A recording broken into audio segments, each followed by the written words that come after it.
السلام علیکم دوستانو. د انګلستان په ویټالیټی بلاسټ سیالیو کې نوین الحق غوره توپچونه تر سره کړې ده او راشد خان کیس احمد هم وکټ اخیستی دی. د افغانستان کرکټ ملي لوبډلې ورو توپچونکي راشد خان هم پرون انګلستان ته رسیدلی دی. په ویټالیټی بلاسټ سیالیو کې پرون برخه هم اخیستې ده، خو په پرونی لوبه کې بیا نوین الحق ښه توپچونه تر سره کړې ده. د ورسټر شهر او لیسټر شهر لوبډلو ترمنځ لوبه کې لیسټر شهر د 8 وکټو په توپیر بریا خپله کړه.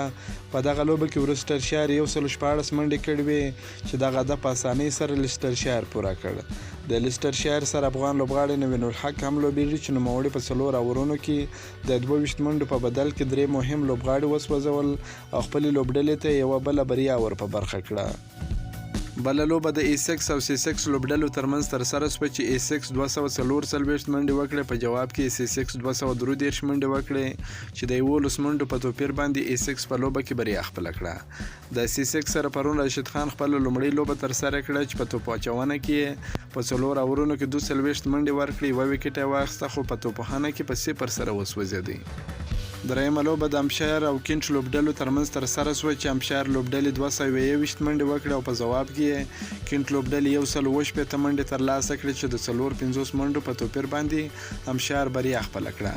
افغان لوبغاړی کیس احمد هم د کینټ لوبډلې لپاره لوبیږي، هغه هم پرون په 4 اورونو کې 33 منډې ورکړې، 1 وکټ یې واخیسته. همداراز په توپخانه کې بیا په 1 منډه باندې وسوځېدی. که مو دا ویډیو خوښه شوې ویډیو در سره لایک کړئ، که په دې چینل کې نوی یاست افغان خوشحال یوټیوب چینل هم در سره سبسکرایب کړئ. د نور تازه معلوماتو لپاره هم زموږ سره اوسئ. تر بلې ویډیو پورې د الله په امان.